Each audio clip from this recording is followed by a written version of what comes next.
Tout d'abord, je voudrais remercier la Fédération nationale des anciens combattants présidente de France, particulièrement le général Jean-Pierre Couchance et M. Philippe Dollard, d'avoir organisé cette journée avec notre représentation.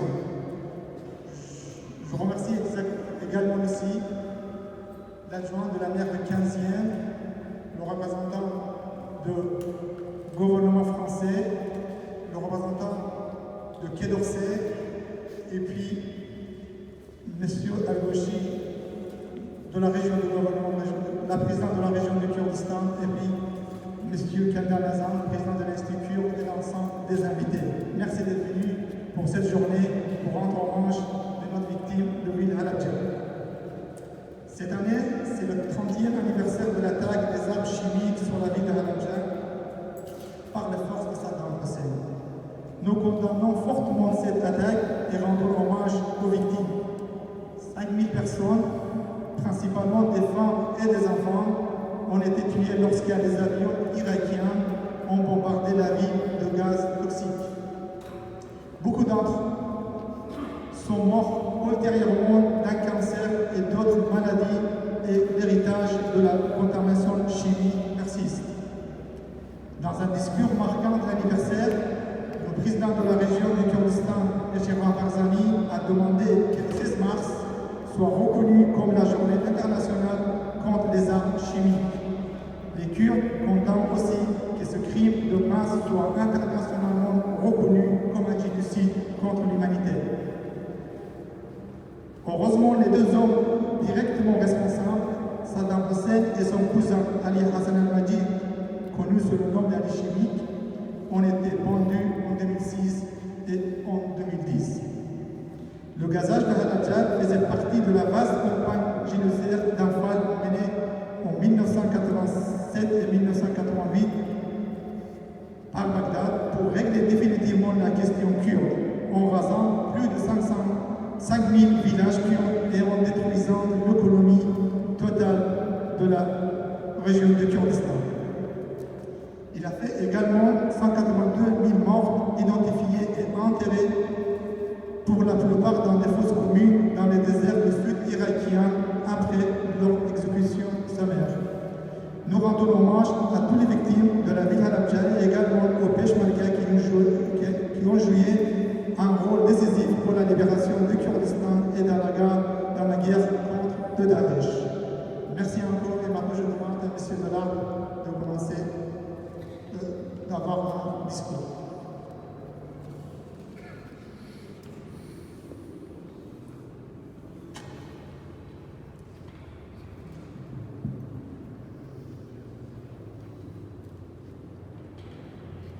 Avant de m'exprimer sur le sens de cette journée,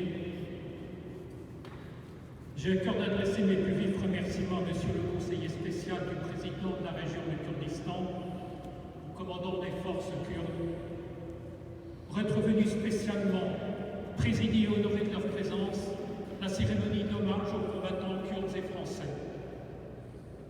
Avec votre venue, Monsieur le conseiller spécial, Monsieur le commandant, ce 16 mars, devant le monument érigé en hommage aux soldats morts pour la France en opérations extérieures, ce sont les ombres des centaines de milliers d'hommes, de femmes, d'enfants kurdes, victimes des armes chimiques et des opérations d'extermination Anfal. Ce sont les ombres des dizaines de milliers de Peshmerga morts sur tous les fronts depuis 1920 pour le Kurdistan.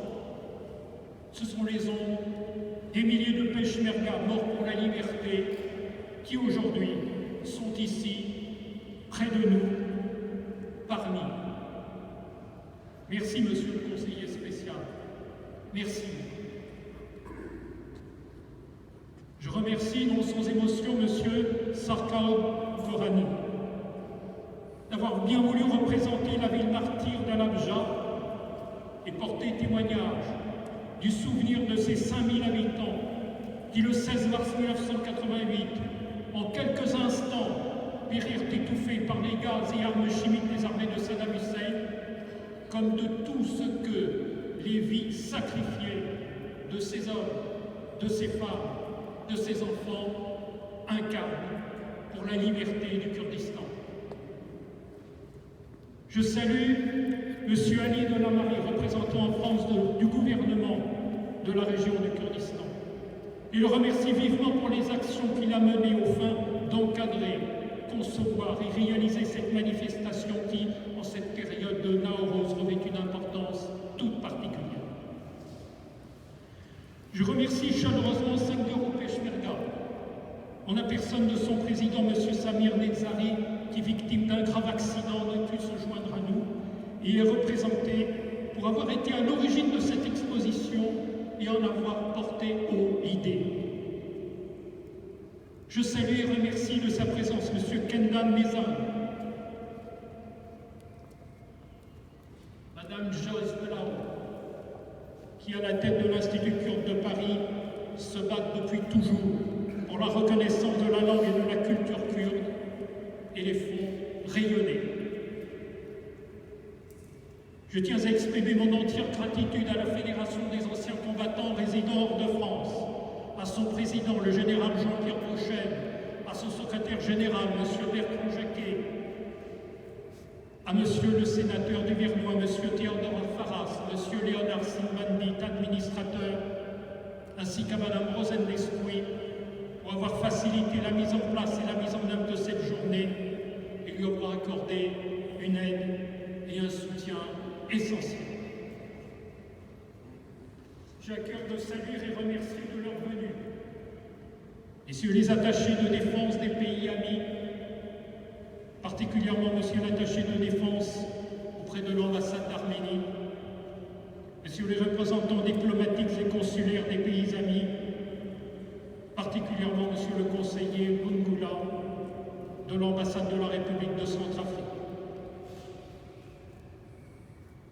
Madame Danen, représentant l'Office national des anciens combattants, Madame Clotilde Desrois, adjointe au maire du 15e, chargée de la mémoire des anciens combattants et de l'aide aux victimes, Monsieur le sénateur Lecomte, Monsieur le consul général de France et Madame Alain Guébrac, Messieurs les officiers et combattants français sur tout théâtre d'opération.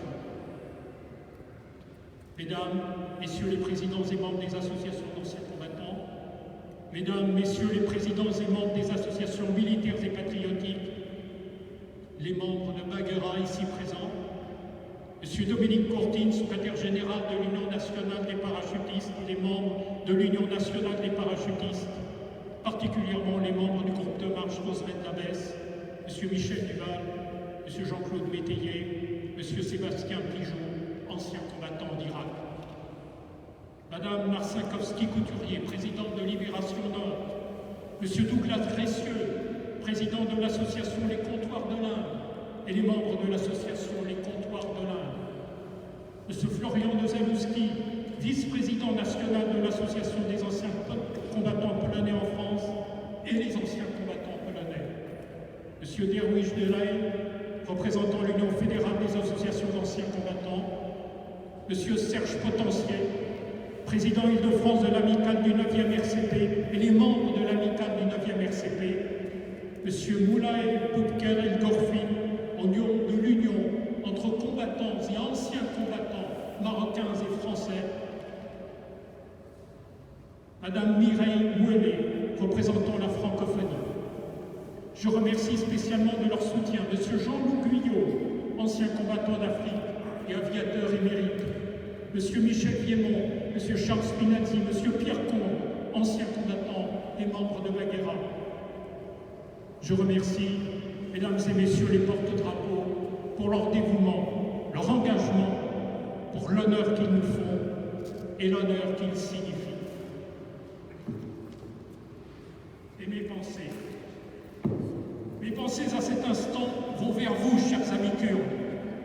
Mes pensées les plus émues, les plus chaleureuses, vers vous, amis Peshmerga, vers vous, présidents et membres d'associations kurdes, vous tous, chers amis kurdes de France, vous tous, de Rojava, de Rojalat, de Bakoul, de Bachoum, vous tous qui avez tenu en ce 16 mars à apporter votre soutien, témoigner de votre confiance, de votre foi en l'avenir.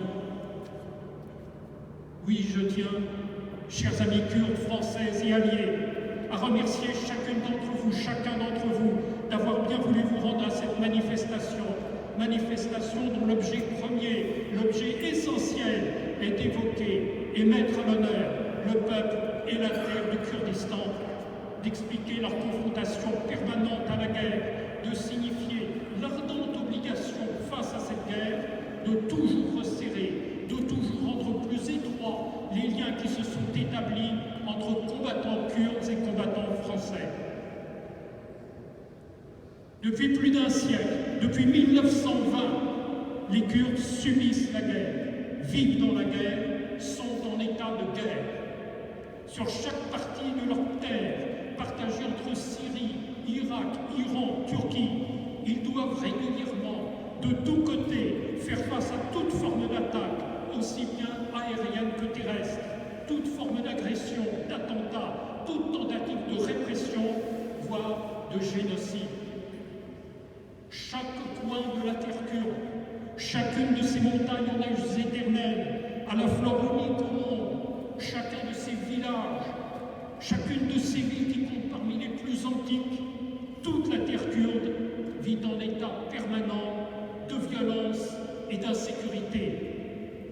Pourtant, depuis plus d'un siècle, les Kurdes, hommes et femmes, font face et résistent farouchement. Encerclés, dépendants d'un environnement hostile, jamais ils n'ont plié. Et non seulement ils ont mis sur pied des institutions démocratiques, non seulement ils font vivre leur langue et leur culture, non seulement ils assurent l'exercice des libertés fondamentales, non seulement ils se battent pour leur survie et leur liberté, mais encore, et ils en apportent la preuve depuis 2014, ils luttent et meurent pour la liberté du monde. Aussi est-il du rôle de la France, dans le cadre de la place qui est la sienne de sa marche au monde, d'entretenir et de sans faillir resserrer le lien de fraternité qui s'est établi entre ses soldats et ceux d'un peuple si vaillant, tenace, arc-bouté sur sa terre, un peuple qui jamais n'a cédé et toujours impavide se relève.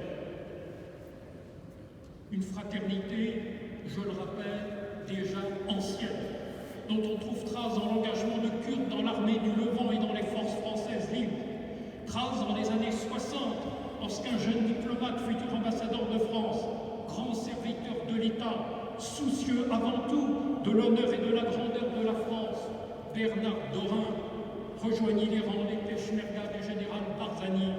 Bernard Dorin, qui bien des années plus tard, ambassadeur à Londres, recevant officiellement le président Massoud Barzani, fit hisser les couleurs kurdes. Puissiez-vous, monsieur l'ambassadeur, reposer en paix dans le souvenir et la fidélité du peuple kurde que vous avez tant aimé. Fraternité en 1991, lors de la ruée des armées de Saddam Hussein et du dramatique exode des Kurdes, avec la mise en place de la région du Kurdistan et le parachutage d'unités opérationnelles, le 17e RGP et le 3e RPIMA. Fraternité en 2014, lors de l'offensive sur Arbil des hordes criminelles de Daesh, avec l'arrivée d'éléments parmi les plus aguerris de l'armée française, lesquels, bénéficiant du soutien de l'assistance du consul général de France, M. Alain Guéprat, se battirent à leur côté jusque dans les corps à corps, les combats les plus extrêmes. Fraternité enfin scellée en décembre 2019, lors du ravivage par les Peshmerga de la flamme sous l'arc de triomphe. Fraternité, oui, mais fraternité quand ces temps incertains et sous lourde menace, sur cette terre kurde, creusée, lieu de naissance du monde, devenue zone stratégique et soumise à tous les dangers comme à toutes les convoitises, il importe plus que jamais d'approfondir, de renforcer et de rendre indissoluble. Puisse alors, chers amis, puisse sur le socle de cette fraternité des armes entre Peshmergas et soldats français, les terres-mères, kurdes et françaises, toutes deux si fortes, si douloureuses, du souvenir de ceux qui, pour elles, se seront tant battus, ce temps, s'ouvrir les bras, et pour la paix, pour la liberté du monde, toutes deux s'unir à jamais.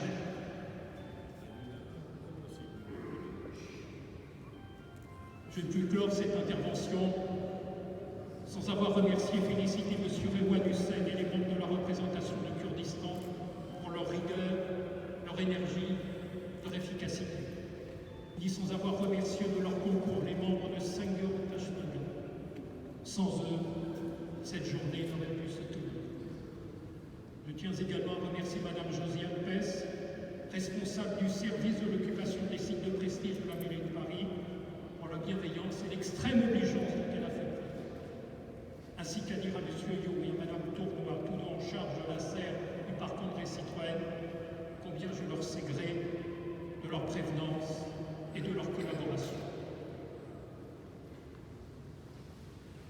Je prie le président de la Fédération des anciens combattants résidant en France, le général Jean-Pierre Beauchesne, de bien vouloir prendre la parole.